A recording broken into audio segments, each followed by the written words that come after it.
Okay, hello guys, we're back with another video. A Chilling Stairs. I've liked the video 6 most disturbing mysterious locations. Bottom left is the sub count. Let's get that to 1,000 by Christmas, December, please. That'd be great. That's just a goal, you know. Sub if you want to, don't sub if you don't want to. This is my book. It'll be in the description if you're interested. On Amazon, you can check out the description and see if this is a book you would enjoy. But let's get into the video. Bermeja. Bermeja. That's how we start If you were the to video. look at pretty much any map of the Gulf of Mexico drawn by Spanish explorers in the 16th and 17th centuries, you would find a small island lying off the north coast of the 16th, Yucatan 17th Peninsula called centuries. Bermeja. Okay. Although the exact location of the island varied slightly depending on the map, it was a well-known fact that the island at least existed. Okay. Bermeja was first mentioned by Spanish cartographer Alonso de Santa Cruz in an official list of islands in the Gulf of Mexico, De published in Santa Madrid in Cruz. 1539. De Santa Cruz. Alonso de Chaves, another Spanish cartographer, once wrote that from a distance, Bermeja looked blondish or reddish, which is where the island's name came from. Okay. A couple of hundred years later, in the Blonde, mid-1800s, French-Mexican cartographers published reports stating that the island of Bermeja had started to sink. By the late 18th century, Bermeja was no longer featured in many maps of the area. It sunk? The last time it showed up on an official map was in the 1921 edition of the Geographic Atlas of the Mexican Republic. And it's In the not late on the map 90s, the American and anymore? Mexican That's governments crazy. started negotiations to determine the boundaries for the exploitation rights of oil in the Gulf of Mexico. If the Mexican government could find the island of Bermeja, that would expand Mexico's oil drilling Okay. rights way further into the Gulf. Around Okay, that so time, they the went Mexican looking for government it? conducted 3 official investigations to find the island, armed with state-of-the-art ultrasound technology and all kinds of modern tools to locate it. Mysteriously, didn't find couldn't it? find any trace of the island, and Dang. according to spokespeople from the Mexican Navy, it was as if the island had never even existed. This is like Lost. A year after the Mexican TV Navy show failed Lost. to find Bermeja, a Mexican senator named Jose Angel Cioncielo, who was one of the most fierce advocates for the expansion of Mexico's oil drilling territory and the island's existence, was killed in a car accident on a Mexican highway when a semi-truck slammed what? into the right side of the car. He was His death killed? quickly became the fuel for a conspiracy Yeah, I was theory, gonna say according to which conspiracy. the CIA had blown up the island to further an oil-fueled American agenda. This guy Of course, was gonna this expose theory that is the a bit island of a was real and stretch, died? and some of the other more logical theories that surfaced regarding the disappearance of the island are much more likely to be true. One possibility that researchers seem to favor is that the island sunk after an earthquake or underwater landslide, which led to a further series of explorations in 2009 to see if the Okay. remains could be found at the bottom of the ocean. However, despite the even more advanced technologies that were used during that year's official investigations, the ultrasound exploration of the ocean floor revealed absolutely just- nothing but a sandy ocean bottom. The mysterious island. Speculation that the island had never existed once again started circulating online and in the news, leading many people to adopt it as the truth.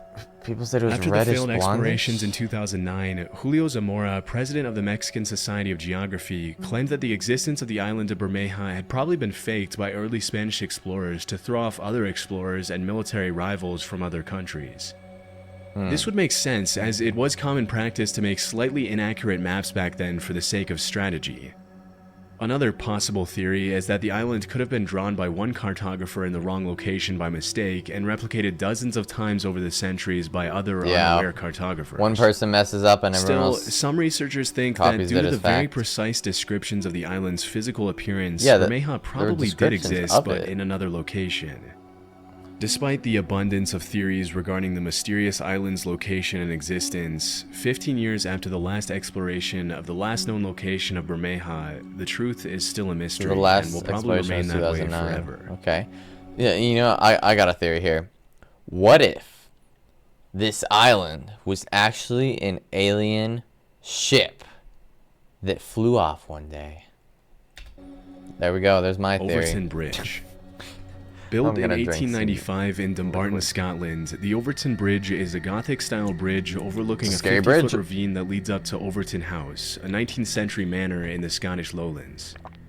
At first glance, Overton Bridge looks pretty much basketball like hoop. any other bridge from the time, but front there's of one there. pretty dark detail that makes it different from any other structure in the area. Did people die on this For the bridge? past 80 years, hundreds of dogs have been jumping off the bridge and down to the ravine to their deaths for What? seemingly no apparent reason. They've been jumping off the Sometimes bridge the to dogs their survive death? the fall and are left with debilitating injuries. And according to some reports, there have even been instances where dogs allegedly jumped off the bridge, survived, ran up the slope, and then jumped off once again to their deaths. What? Depending on the source, you'll find reports stating that the amount of dogs that have jumped off the bridge is either lower than 100 or in the high 100s. Dog But suicide regardless of the bridge? exact number, it's a fact that a lot of dogs have died at this bridge Wait, for this some is mysterious actually reason. cursed. As you can imagine, these incidents at Overton Bridge have fueled all kinds of outlandish theories, including suggestions that the bridge is haunted. Hundreds of According dogs to have killed Celtic themselves pagan on this beliefs, bridge. the bridge is located at a thin place, which is a place that lies at the supposed union between heaven and earth. Some locals have also favored more supernatural theories, with many people blaming the dog's death on the White Lady of Overton, This could be the an alleged X-Files ghost of the widow episode. from Overton House. Another popular theory among the locals is that the dogs are being affected by negative residual energy from a tragic event that took place in 1994, in which a 32-year-old father threw his baby off the bridge, claiming that his child was the Antichrist. At this Following exact the tragic location? murder, the father was declared insane and locked up in a psych ward. But even with all the more And now outlandish dogs are theories that have killing gained themselves traction here? in recent years, Kinda some creepy. researchers have come up with more plausible explanations for the mysterious incidents at let's hear Overton it. Bridge. In 2006, animal behaviorist David Sands investigated the bridge and suggested that the dogs are probably detecting the presence of wild animals below the bridge with their keen sense of smell, which makes them chase after the smell and inadvertently jumping to their deaths. This would make sense, as according to official statistics in the area, minks began breeding in large numbers in the 50s in Scotland, and most long-nosed dogs seem to favor the smell of mink over any other small Mink. animal, including squirrels. From my research, most of the dogs that have died at the bridge are long-nosed breeds. Also, because Okay. the bridge has tapered edges, from the dog's point of view, the edge looks more like a flat plane, safe for running and chasing after small animals. So, while there will Oh, probably well, that continue to be sucks. speculation about paranormal activity They at think- Overton Bridge for many years to come, it's much They more think they're likely that the chasing dogs minks aren't and they fall to intentionally their taking death? their lives and are simply falling to their deaths on accident while chasing the odors from other animals. Oh no. Well, what about the ones think it's a that go great back up idea. there and kill House themselves? sitters Oh, we got an get ad somewhere with to a dog stay. as well? We, the house owners, get someone to look after Yo, 'em. okay. Abandoned Viaduct Petrobras.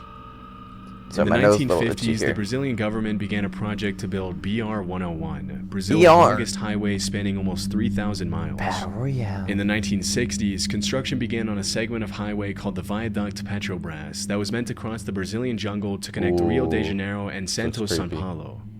16 years after construction started, the segment of highway that crossed the jungle was due to be connected to an already existing part of the highway to finish the project. However, due to Brazil's economic crisis, plans changed at the very last minute, and instead of connecting the viaduct to the existing road, the highway was linked to a different coastal route. As a result, the Viaduct Petrobras was left abandoned in the middle of the jungle, and to this day, the Brazilian government has done nothing to remove it or reuse its parts. They didn't finish the Standing highway. over 130 feet tall and almost 1,000 feet long, the structure features fully built tunnels, retaining Nah, walls, someone's and a down here gigantic filming concrete this? foundation, which has slowly I been would not. swallowed by the jungle as the years have gone by. To an outsider, the Viaduct Petrobras looks like it was taken out of the city and dropped in the middle of nowhere in the South American jungle for no reason. Yeah, giving off if you didn't an know the admittedly story eerie and you saw atmosphere. this would be Even very though the scary. Viaduct Petrobras seems pretty wasteful, the out-of-place structure is now a pretty popular tourist destination for curious travelers and locals Graffiti. wanting to catch a glimpse of the abandoned concrete giant. That's crazy. Kola I've Super just Deep seen that Whirlpool. from like a plane. In the plane 1960s, window the in Soviet jungle Union by and the itself. US were locked in a battle to develop superior space exploration technologies, often referred to as the space race. race. But what many people don't know is that the two countries were also competing to drill as close as possible to the center of the Earth. Really? As is Wait, I often the did not know case, the this. motivation behind the drilling was mostly to find oil and valuable minerals. But from what I found, developing machines that can get close to the center of the Earth would also help understand the causes of earthquakes and volcanic eruptions at a much deeper level. Okay. In yeah. 1958, the US government launched Project Mohall to collect a sample from Earth's mantle by drilling to the bottom of the ocean off Guadalupe Island in Mexico. Over the next 8 years, they drilled over 600 ocean? feet into Okay. the seabed, but in 1966, the House of Representatives had to discontinue the project because it was getting too expensive. 4 years later, in 1970, it was the Soviet Union's turn, and they drilled their hole close to the Barents Sea just outside the Norwegian border in a city known as Murmansk, Russia.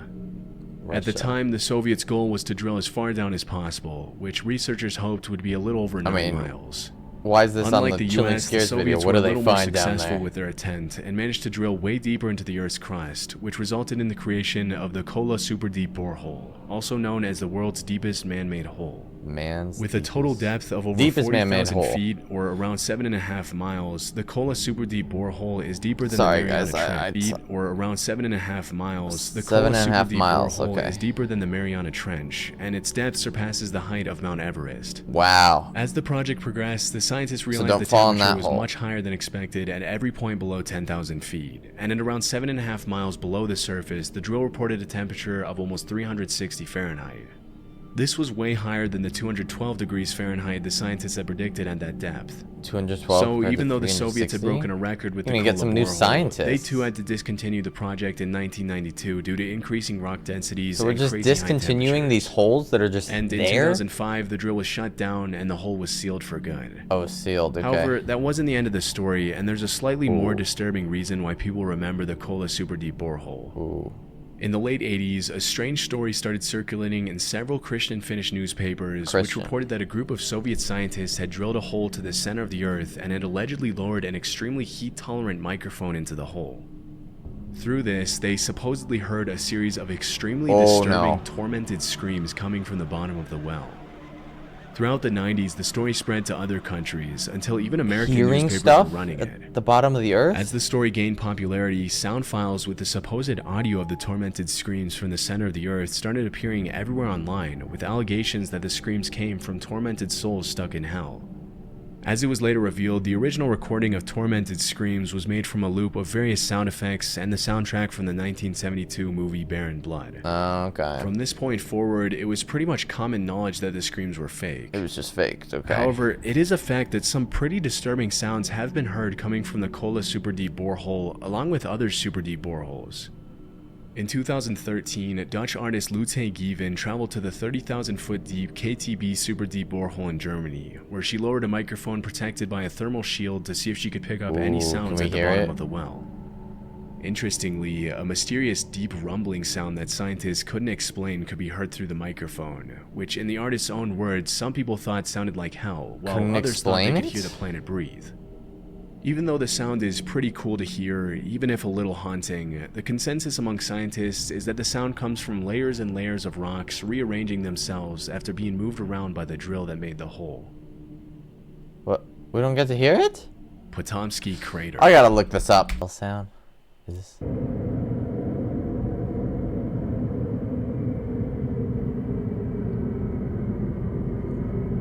Is that what I think it is?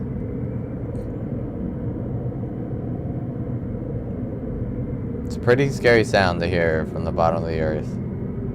Or, not the bottom. I don't know. It's a sphere.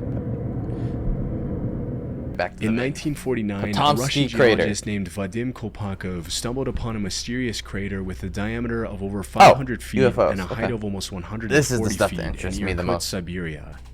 At Siberia. the center of the crater, he found a little hill around 40 feet tall, which kind of looked like an eagle's nest with an egg inside. Wait. There was another famous UFO crash near Siberia. I forgot what it was called. Tunguska or something? We'll see if Curious he to find mentions out that. what was inside the crater, Kolpakov made plans to climb the mound and take a look inside to confirm his hypothesis that the crater had been caused by a meteorite. But the locals warned him that Fire Eagle Nest, as it's become known all over the world, allegedly possessed evil powers, The and locals whoever warned stepped him? inside it would be dead soon after. Dismissing the insistent warnings as superstition, he climbed the mound, but failed to find any rock samples that supported his meteorite hypothesis. So it's not a meteorite. Over time, more and more expeditions were carried out to the crater, including one in 2005 in which the leader of the investigation died of a heart attack shortly after visiting the crater. Oh no. Based on the findings of recent explorations, scientists have ruled out volcanic eruptions, nuclear explosions, and impact from a meteorite as possible causes for the crater. In the absence of a solid answer, some have started coming up with all kinds of theories to explain its origin, including the possibility that a UFO landing made the crater. Others have linked the crater to the Tunguska meteorite, the remains of which have never been discovered. One of the things that makes it so difficult to determine the origin of Fire Eagle Nest, or Kolpakov Cone as it's now popularly known, is that the crater frequently changes shape, which suggests that whatever caused it is still affecting it to this day. The only thing scientists know for sure is that the crater is around 250 years old, which they gathered from the rings on the trees growing on the mound. Maybe those people died. Strangely, it's been scientifically proven that the trees closer to the crater grow much faster than normal, which is similar to what happened in the forests around Chernobyl after the nuclear disaster. Yeah, that's what I'm saying. The lack of solid explanations, coupled with the weird tree phenomenon, has been fuel to the fire of outlandish conspiracy theories about underground nuclear plants and nuclear-powered UFOs buried beneath the crater. To this day, scientists still haven't determined what caused Kolpakov Cone to appear, and no asteroid fragments or metal parts have been found in the crater to support some of the theories people have come up with over the years. That's really As of today, the most logical explanation is that the mound could have been caused by the underground release of hydrogen fluids and heat from a nearby gas volcano. This could have caused changes in the size of tree rings, which would explain why scientists thought they were growing at an abnormal rate. Still, despite the more convincing explanations that have surfaced over the years, the origin of Kolpakov Cone will probably remain a mystery for many years to come. Okay, so if anybody sees this video and manages to make a time machine, I'm gonna need you to go back to when this crater was formed and see what happened, okay? Villa Epicune. Villa Epicune. In the 1920s, a small tourist village about 400 miles from Buenos Aires, Argentina, called Villa Epicune, was built along the shore of Lago Epicune, a salt lake touted for the health benefits and therapeutic effects of its mineral waters, which were said to be beneficial for rheumatic conditions. Quickly turning into a weekend getaway for Argentina's upper class, the town soon had a functional railroad station and a population of about 1,500 with a capacity to accommodate around 5,000 additional visitors at its peak in the 70s. Due to its popularity as a weekend getaway for Argentine city dwellers, a lot of money was poured into Villa Epicune to expand its accommodations and make it as comfortable as possible for visitors. Is there another one where they abandoned whatever? However, it seemed not a lot of resources or attention was dedicated to the containment dam that separated the lake from the town. Unfortunately, on November 10th, 1985, the containment dam broke during a storm and a series of unusual strong winds. For 2 weeks, the water rose at a rate of half an inch per hour, until eventually the containment dam was completely destroyed by the water, after which all the locals had to abandon their homes and businesses and leave behind Villa Epicune. Over the following days, I'm gonna say something, guys. Is my head just in the gutter? Or am I...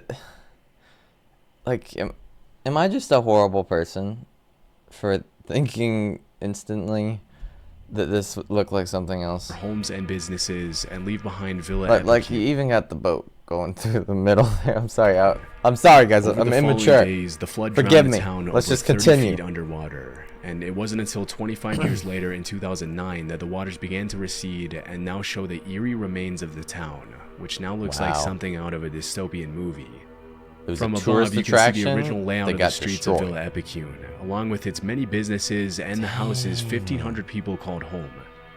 With its overgrown trees, rusty post-apocalyptic appearance, and ghost town vibes, Villa Epicune now draws in tourists and photographers. You could use this to film a movie or want to get a glimpse of the ruins of the once bustling getaway town. Due to the high levels of salt in the water that once flooded the town, most of the buildings in Villa Epicune are covered with a thin white residue, giving the town an even more creepy appearance. One of the more interesting facts about Villa Epicune is that even after it was completely destroyed by the water and flooded for more than 25 years, as soon as the water receded in 2009, one of the locals, then 81-year-old Pablo Novak, decided to come back home and live out the rest of his days in Villa Epicune. He came back? Out of the original 1,500 residents of the town, Pablo was the only one who came back. As the lone inhabitant of Villa Epicune, Novak was officially named a cultural ambassador of the town in 2020. But unfortunately, in January 2024, Pablo Novak passed away at the age of 93, leaving the town once again completely abandoned. Dang. Now it's abandoned again because he died. Hopefully he had a good funeral.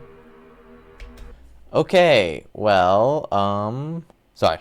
I didn't know what to say. But this is Chilling Scares, true horror content, as it says. I will have this little bubble for you to click on it here as well. I will have my videos up here if you want to click them. But thank you guys so much for watching. My book will be in the description as well as this video on this channel. But have a good rest of your day. Goodbye.